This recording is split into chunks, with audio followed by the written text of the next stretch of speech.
It's the very first fix and flip that I ever did, right there. There were termites, guys, on the second floor. See that house right there? This one right there. I got my absolute ass kicked on this house. All right, guys, another lesson. Let me show you guys one. This is the very first fix and flip that I ever did, right there. And it's in the town I used to live in. And it's one of those things where, like, I used to drive past it all the time. And I was like, man, this is all beat up, completely, like, really bad shape. And I was like, man, somebody should do something with that house. Somebody should do something with the house. And finally I was like, you know what? I'm gonna do something about that house. And so I wrote the address down, long story, got a hold of the folks and ended up buying it. There's a whole story that I'm not gonna get you guys into all that because it's like tangential story, but it's very interesting, but maybe in another YouTube video. The point of this is about knowing what your plan is from A to Z when you go into a property. And so I got my absolute ass kicked on this house. Lost money on my first fix and flip. Lovely home, ended up being a lovely house. Had we executed the plan properly, we'd have made a lot of money on this house. But here's what happened. I put it under contract and we started to renovate the house. And as we started to reno, we learned very quickly, man, this house is too far gone. It's got termites, it's got low ceilings, it's got just all these things wrong with it. I put a roof on it, we gutted it, we put a roof on it, all these things. And we did all that. And this brand new roofed house, we ended up having to tear down. And then we built a new house there. And we took the new house, we built the new house, we sold the new house, and we lost money selling that new house. Now, had I gone in with the plan of tearing the house down and building a new home on that site from day one, from Jump Street, I would have made good money on the deal. Because I went in half-cocked, not knowing all the data, you know, and not knowing that, yeah, the house has been eaten alive by termites. There were termites, guys, on the second floor. That means that they'd eaten their way all the way up to the first floor and gotten up to the second floor of the house. There's parts of the house there was on no foundation. It's for those guys that know construction. There's no concrete holding some of the wood up. It was a mess. And had I brought in the right professionals that helped me evaluate this property and say, hey, here's your A to Z profitable business plan, you know, I would have done well. Maybe called another real estate investor that's done some new construction houses, whatever. You could think of all the different things I could have done.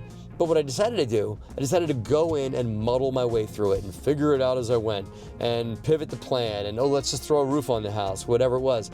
Oh, it's leaking inside the house. I guess I should throw a roof on it. I got a free email course because I created this really real practical stuff that we've learned along the way. So how about a free course on how to buy your first apartment building? If you download the free course, there is exact steps on what to do to get your first apartment building under contract and closed and managed and profitable, okay? If you want to grab that now, the link is in the description. I guess I'm making myself mad sitting here looking at this house. Beautiful home. Like I said, I built a great house when I finally did build the house.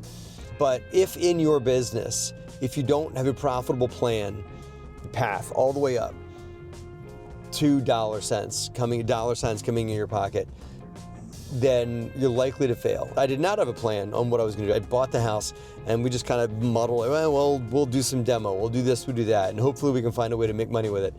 It was something that, you know, in retrospect, I could have done a lot differently. So you guys don't do it.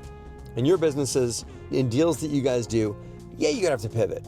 Yeah, you have to change the plan. And yeah, your plan better have a couple of exits. But in your businesses, have a plan to profitability that's clear, that's concise. And yeah, you have to change it, but at least you know what you'll have to do one step after another. Don't muddle your way through shit like I did, you know, one last look.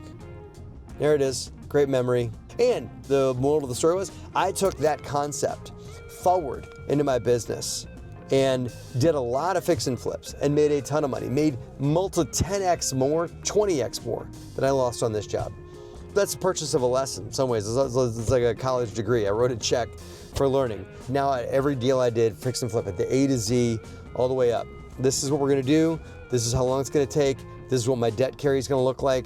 All the things, and you tweak, and you put in this wacky thing called a contingency for just in case, right? And we made a lot of money doing fix and flips. Not on this one, because we didn't have a plan all the way through. That's my tip. Here's the second half of the lesson. Let me show you guys another house. See that house right there? This one right there.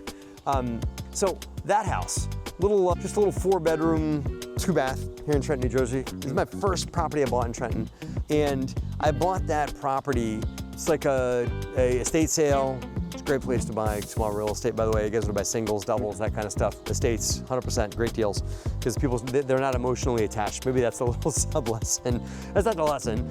But some of the best deals that I've done have been from people that were not emotionally attached to what they got from the property, that wanted to just unload it for one reason or another. Even direct to seller, not like always when somebody died, but sometimes it was just from people that were just selling that didn't have any emotional attachment. Side note, that was an estate sale. It's got a great deal. And little, like I said, 4-bedroom, 2-bath. I believe I paid 40 grand for it. I'm dating myself because that was a long time ago, like 20 years ago. It was one of my first properties I bought. But I looked at it and I said, okay, I have 2 different exits here. And that's the lesson, is I can buy this property and I can fix it up, and it needed like another 40 grand worth of work, and I can lease it for around $1,200 a month, which is what I did. Or I can sell it and make around 20 grand. At the time, you know, sell prices for a single family home in this market were 120 to 130K, somewhere in there. I had 2 exits on that house, and I did well.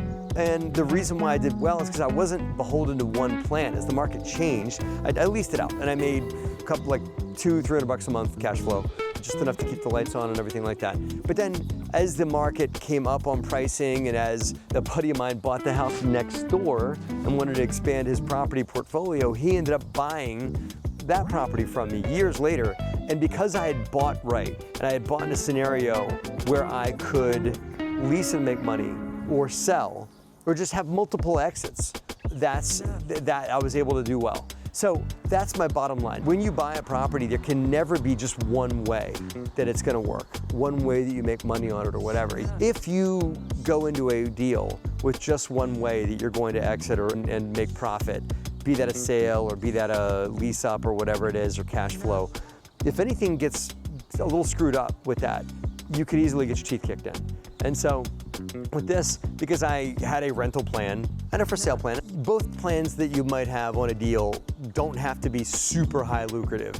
As long as you've got another way out that's somewhat profitable, you can handle the twists and turns and the bumps and the ups and downs that happen in this industry, because the bigger lesson above all of it is real estate is a dynamic space, and if you've got multiple exits, you can handle the changes, the ups, the downs that happen in real estate on a regular basis.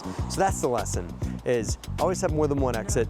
They don't all have to be crazy profitable, they just gotta be even like a break-even exit I would tolerate. But I've gotta be able to pivot if the market pivots. That's what we got.